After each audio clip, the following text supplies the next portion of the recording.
na reflexão através da dor, na reflexão através do sofrimento, é que nós somos tocados no fundo da alma. Nós podemos aprender pelo amor, nós podemos aprender espontaneamente por nosso próprio interesse. Mas como nós ainda somos muito matéria, nós ainda somos muito agarrados às coisas do mundo que nos destacam a vaidade, o orgulho, o poder, a fama e tudo mais.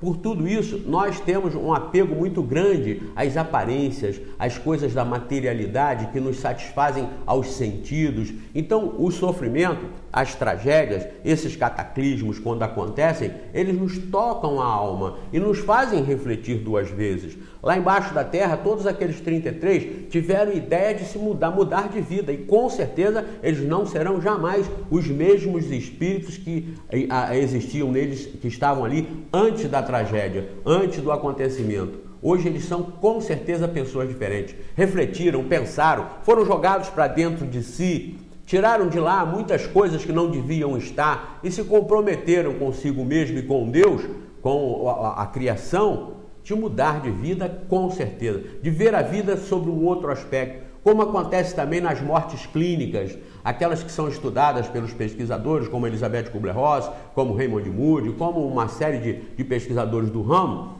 e que constatam que os indivíduos que passam pelas mortes clínicas, que têm uma visão do outro lado e são recuperados, são ressuscitados aí, entre aspas, mas no aspecto de terem voltado à atividade do corpo, eles não são os mesmos. Eu tive a oportunidade de conhecer 2 que passaram pelo processo, pelo problema, e não foram mais as mesmas pessoas depois que retornaram. Então tudo isso acontece no mundo. E não adianta nós querermos fazer vista tapada ou vista grossa para deixar isso para lá. Isso é coisa do mundo. Isso é porque a mina caiu. Ou isso é porque eles descuidaram e foram para lá. Nós não podemos ser simplistas assim ou simplórios assim em definir essas coisas dessa forma. Não. Todo o processo a que nós estivermos submetidos no planeta, seja por cataclismos, seja por qualquer outro tipo de tragédia pessoal ou coletiva, são destinados a mexer com os espíritos, a nos alertar e a nos lembrar que nós não somos daqui, nós estamos aqui de passagem. E a inteligência que nos criou, que nos fez existir e que nos fez habitar aqui, não fez nada disso por acaso. Teve e tem um planejamento para que a criação atinja a perfeição. E essa perfeição cada vez mais se expanda pelo infinito, aquilo que não tem fim, infinito, integrando toda a criação, integrando todo esse infinito no amor, na solidariedade e criando as oportunidades de que do átomo ao espírito mais perfeito, tudo esteja num processo evolutivo. É lindo isso. Ontem o Globo Repórter mostrou na TV Globo, ontem dia 15, a inteligência animal, onde as pessoas podem olhar e falar, Deus fez assim, fez o chimpanzé assim, fez o leão assim, fez o gato assim. Não é que fez assim para ser eternamente assim.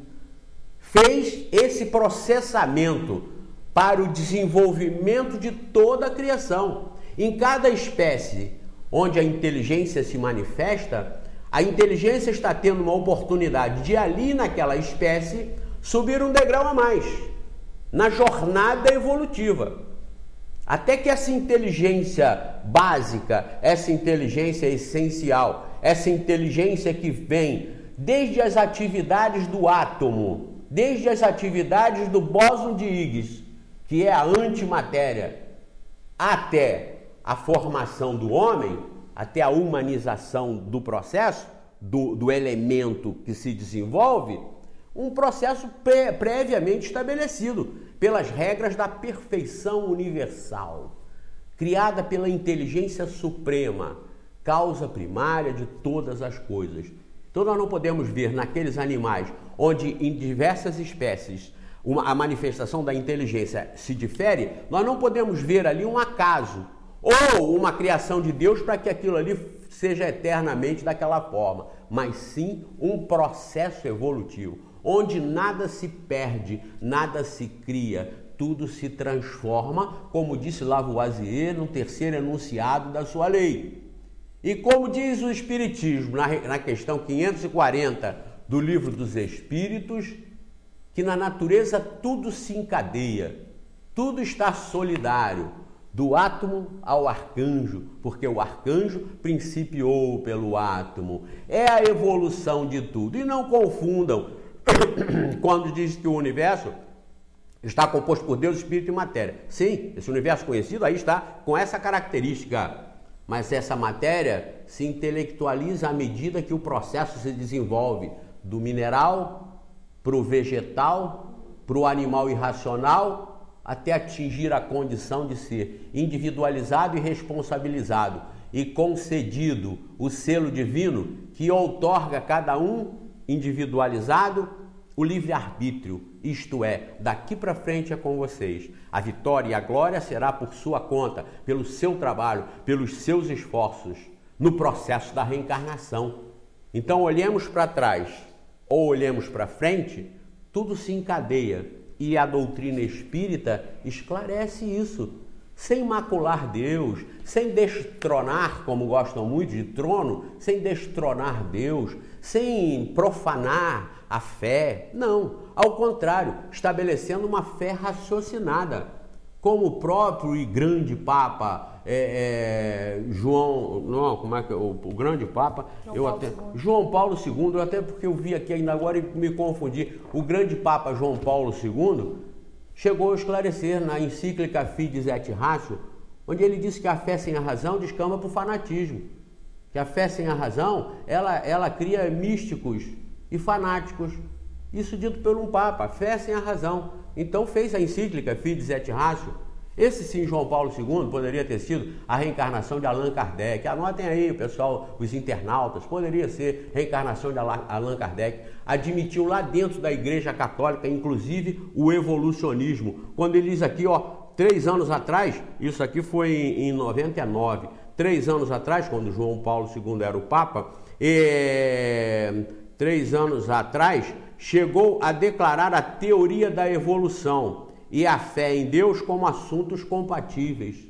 Olha só, dentro da Igreja Católica. Tem gente que contesta isso dentro do Espiritismo, que são os espíritas, entre aspas. São os espíritas de passagem, que na hora do IBGE dizem lá que são espíritas, mas não entendem nada, não tem nenhuma condição de serem classificados como tal. Mas dentro da Igreja Católica. Então esse sim, um homem de bem, um homem competente, um homem que admitia a pluralidade dos mundos habitados, que admitia como sendo uma evolução da ciência, uma evolução da descoberta científica, João Paulo II. Esse poderia ter sido a reencarnação de Allan Kardec lá dentro da Igreja Católica para dar um toque, para fazer uma mexida, para provocar uma reforma, que é o que nós precisamos provocar, inclusive nesse movimento espírita, como nós falamos aqui. Nós temos que reformar, nós temos que fazer coisas diferentes, nós temos que modificar as instituições que vão se viciando, que vão se atormentando com a predominância da ideia religiosa do planeta e vão atrapalhando o desenvolvimento dessas ideias.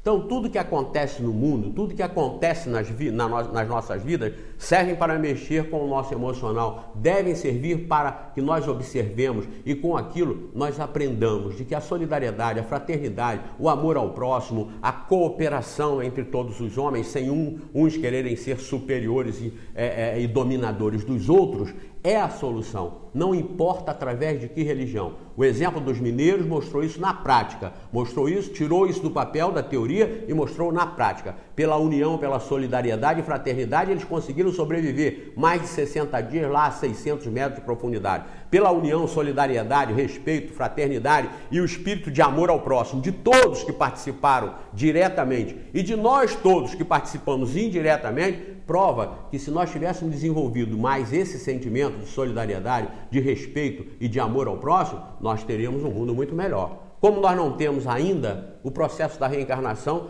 fará com que todos nós tenhamos um dia. Daqui, pensadamente, muitos estão saindo para mundos melhores. Mas no contexto geral, se todos nós entendêssemos e fizéssemos uma vida e uma ação social, como foi feita para a retirada daqueles homens de lá, como foi feita nas vibrações e orações de todo o mundo para que eles fossem bem-sucedidos, quando nós universalizarmos isso, nós estaremos realmente mudando o todo, nós estaremos mudando o componente que, que hoje nos prejudica tanto e nos torna um povo subdesenvolvido, um planeta subdesenvolvido, um planeta de provas e expiações.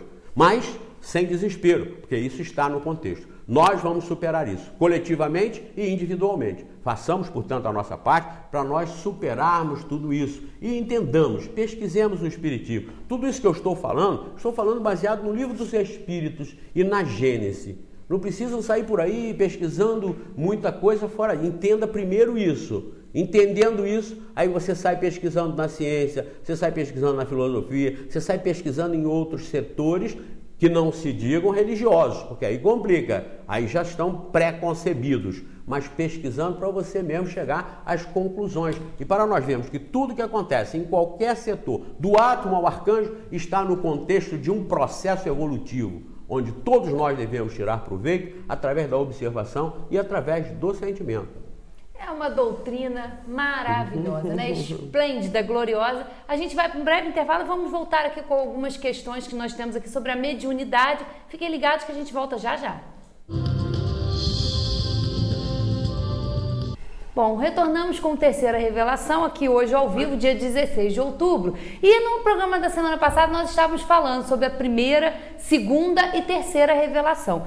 Zé Manel, a mediunidade, por exemplo, que é um fator que as pessoas procuram muito, gera uma curiosidade, mexe com o consciente das pessoas, não poderia ser interpretada como uma quarta revelação? Não, Valéria, quarta revelação não seria o termo, a classificação certa. Poderia ser um sexto sentido. Que na medida que as coisas vão ocorrendo, a humanidade vai vivendo e vivendo e revivendo, esse sentido vai se aprimorando na espécie humana. Poderia ser um sexto sentido. Essa faculdade de uma comunicação mais direta com os espíritos ou de um acesso mais direto aos espíritos extracorpóreos. Então isso poderia ser desenvolvido como um sexto sentido. Todos os que tiveram essa faculdade desenvolvida, como Chico Xavier, Edson Queiroz, como uma série de vultos aí de destaque na mediunidade, todos eles tiveram essa oportunidade de demonstrar que é um sentido humano, porque a mediunidade ela é biológica, ela é inerente à espécie humana. Todos nós temos capacitação para desenvolver esse processo, para acelerar esse processo ou até esse processo, para que esse processo venha a surgir. A mediunidade pode surgir depois de um acidente. A sensibilidade de captar outra dimensão, ela pode surgir através de um acidente, seja ele físico, seja ele emocional, um trauma emocional muito grande. Então pode desenvolver porque ajusta o mecanismo orgânico a esse tipo de captação, a esse tipo de absorção de pensamentos, de inteligências extracorpóreas.